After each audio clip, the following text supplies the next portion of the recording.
Yes, it's a big device. Yes, it is not going to fit in your pocket, but I really enjoyed using it. I actually thoroughly enjoyed it.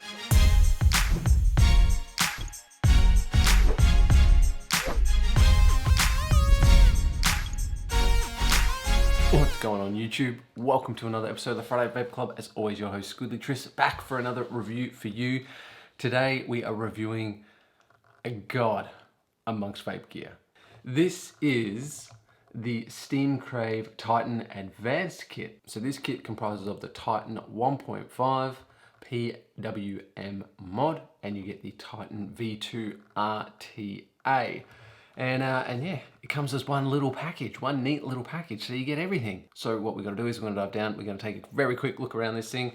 I'll show you the deck and everything that this thing does. I'm not going to chuck builds in it for you, I'm just going to show you where my builds are placed, because you can do so much with this thing. So yeah, I'll show you the deck, the different stuff that it comes with, and a quick run through of this little device here. So stick around and watch this video. Do not forget to smash that like button for me. Do not forget to hit the subscribe button so you get notified when I release new videos. And let's just dive into this thing. All right, so here we have a closer look at the Titan Advanced Kit. Let's do these individually, shall we? So let's do a couple of specs on this. This is the Titan V2 RDTA. So it is 41 millimeters. It will take 20 mils of liquid or 32 mils with the extension that you get on here. Let's take a quick look around it, shall we? So up the top here is a massive drip tip, but it is only a standard 810. You have some very nice knurling around the top here, and this makes it very easy to grip and open up, exposing the fill ports. You have a huge fill ports in there. Look at those. You really can dump liquid in here, and you kind of need to, given that this is a 20 ml capacity. Then down here you do have this padlock, and you see this little dot up the top here. Well, this aligns with whether the padlock is open or closed, and what this is your juice flow control. So if you have it in open, it's open, and then you can turn it. Now the juice flow is locked. Underneath your juice flow is the AFC, or your airflow control. You have a couple of options. You've got all 3 lines open, you have the top 2, and then you have the middle one open. I prefer it in this option. As a matter of fact, this AFC ring has been taken off and turned upside down. This configuration comes as the middle and the bottom. I found this works the best for me. This is how I enjoy it the most. This is what it looks like underneath. Pretty standard stuff. But the way to get the deck out, very simple. I've turned it upside down, I've locked my juice flow.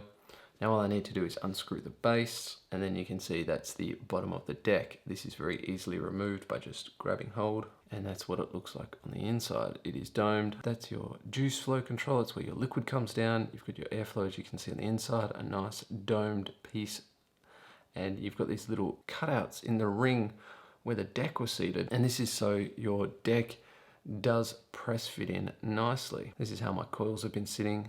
What I do is just take these out and show you the deck, so I can show you how it runs in series and parallel. So now you can see the deck. Now you can run this in parallel or series. So what you can do is you put one coil leg here, one coil leg here, have the coil running across there, one coil leg here and one coil leg here. And this now is in parallel. But if you wanted to change this to a series, you run one coil leg across here, one coil leg here, one coil leg here, one coil leg here, and that turns this into a series. The deck is really nice. You've got peak insulators there, you've got some grub screws, you've got some pretty decent wick ports. I had my wicks a little bit too longer. It did manage to keep up. Next time I wick this, I would make sure that there's nothing really showing underneath here. But that's a quick look around the deck. Very interesting. You can see up the top right here, this little thing, this is the little latch, I guess, the little knob section that falls into the deck, so it can really only go one way around. Just keeps the orientation of the deck in line with the airflow and that juice flow. Speaking of juice flow, so that's it open, and as I turn, it closes off like that. Pretty cool. All right, here we have a closer look at that Titan 1.5. So I'll have some specs on the screen right here, but let's take a look around. So at the top you do have a spring-loaded 510 pin, but you're able to hold a 40mm atomizer on top. Down the front here, this is your fire button and your adjustment button. It's a potentiometer, so you spin it, but also has the ability to be pressed and fire. On this side here, you do have your screen. So you can see some dual battery level indicators. It is in voltage and it will do all the way from 1 up to 8.4 volts. Goes up in 0.1 volt increment. And it does not round robin. Now to turn the device on and off, 1, 2, 3, 4, 5, and it turns off. To turn it back on again, you do the 1, 2, 3, 4, 5. 3 volts will lock, so you cannot adjust it. And then to unlock, 1, 2, 3. That's it. So now you can see I can adjust it. Now there is some sort of finger cutouts on the side on 2 of the corners, and those 2 fit nicely into the fingers, and that sets you up for a thumb fire. Very ergonomically thought of, considering it is just a massive big box. And then underneath, this is your battery housing. So you've got a metal latch. There we go, it snaps out. It's got a nice click to it, but there is no hinge. So if you put this down, do not lose it. And then you have your batteries here. Your batteries are in a series parallel configuration. So you can run this with 2 batteries or with the 4. All right, so that's a quick look around this. Let's take a look at the packaging. Okay, here we have a closer look. This is the Steam Crave Titan Advanced Combo Kit. It comes in this very nice box, gives you everything that you need in this kit. Whoa. So, inside this packaging, you do receive, you get the Titan V2 RDTA, and it tells you a little bit more about the Para series deck configuration. So the blue being the parallel, the red being the series. You can see how your coil legs will be orientated. You do get a Titan PWM Mod user manual. You get a spare gasket and card for the battery door. You get a sticker. A spare 20mm glass section. You get the 32mm glass and chimney section. You get a spare 32mm glass and some vape bands. You get a whole load of spare O-rings. You get a trusty little tri-tool, and you do get some coils with these specifications. So these coils will link back to some other information on the website. Tells you all about them. You also get the Ergonomic Titan Dual Series Mesh Deck Kit. So let's take a quick look. This is not something I'm going to use because I don't really like the mesh decks in these things. I've tried them before in the Ergonomic and the Ragnar, just not my favorite thing. So you get the deck. As you can see, it's a clamp style deck. Got some Phillips heads on there. Mesh strips across here. Creates a series connection, and you also get this AFC adapter that clips on there like so, and now it is going to direct the airflow right onto those mesh strips. You get two different mesh strips in the packaging, spare screws and gaskets. You get the tool to bend your mesh over so it's the perfect roundness, and you get an instruction manual. Now we've done the up and closey and the packaging, let's do the pros and cons. All right, so we had a quick look around the Titan Advanced Kit. What we're gonna do is we're gonna take it for a vape. So I have got the Titan V2 in RDTA mode. So I've got the 2 airflow slots, the top and the middle row open. I have got a set of dual parallel coils in here because you can have either series or para, and I have got it at 3.6 volts. Now it does look like there is no liquid in here. Rest assured there is still liquid in here. It just takes a fair amount of time to get through 20 mils of liquid. Yeah, let's push this go button and let's see how she rocks.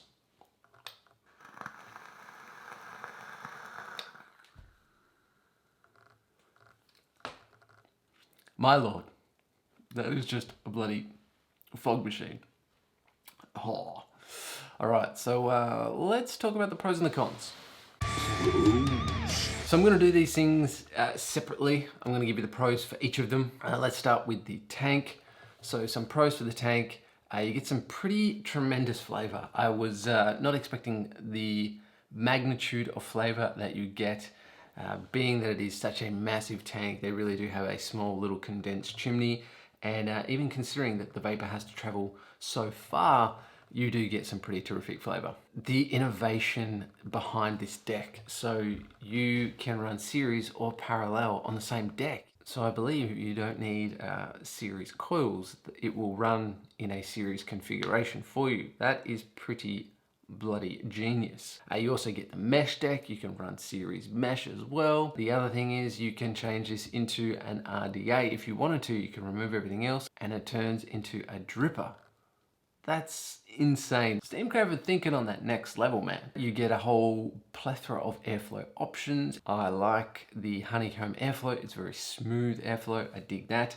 Also, you get that juice flow control as well, so it makes it very simple to shut all the liquid off, change out the decks in a pinch, and then you're back up and running again. It is very simple to install your coils.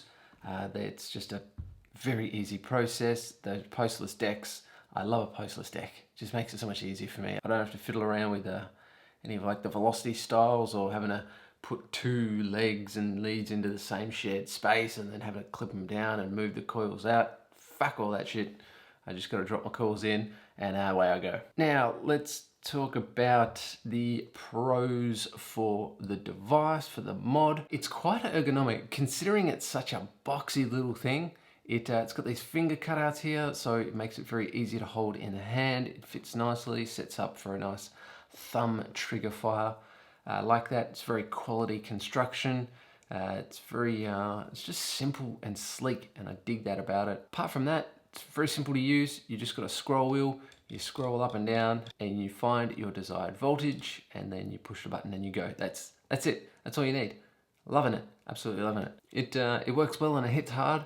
Some other pros, but yeah, that's about it. Let's talk about the cons.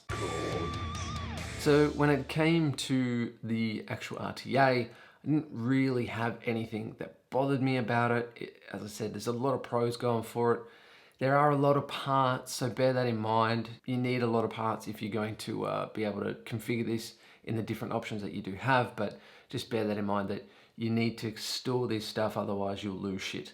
And for the device, for the mod, the only thing that worried me was the battery door. It doesn't have any hinges on it, but if they had hinges, then you wouldn't be able to have it as thin as it is. And just one con that I will say for the whole entire device, this is a very subjective con. It wasn't really a con for me, but it is massive. And I can see this being a drawback to some people and a reason why they wouldn't buy it. I mean, this is not a device that you're going to take out for a day trip, right? Maybe it is. Maybe that's what you want. This is a device for me that sort of stayed at home. It sat on my desk. It's very sturdy. I've got as much liquid in here as I need, so I don't have to worry about filling it up all the time. But it just stayed here and I used it and I really, really enjoyed it. That's the pros and cons on the way. Let's talk about the price. What is the Steam Crave Titan combo kit? Gonna set you back. A little bit of Google foo around the internet, and I found it on sale in the States for 160 bucks and here in Australia for $220. Now you might be thinking, that's a fair amount of coin. And you would be right.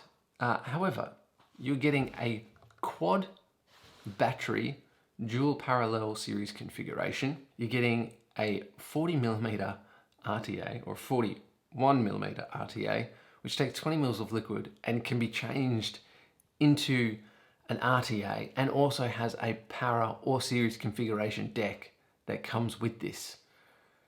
That's not a bad price. It's a great device. So if I had to give this thing a rating out of best device ever, worst device ever, nothing in between, just best or worst. For me, it sits in that best category because it just has so much going for it. Yes, it's a big device. Yes, it is not going to fit in your pocket, but I really enjoyed using it. I actually thoroughly enjoyed it. So that's all I've got for you guys, and I really hope you enjoy it. Like always, please like, please share, please subscribe. And remember YouTube, keep it cloudy.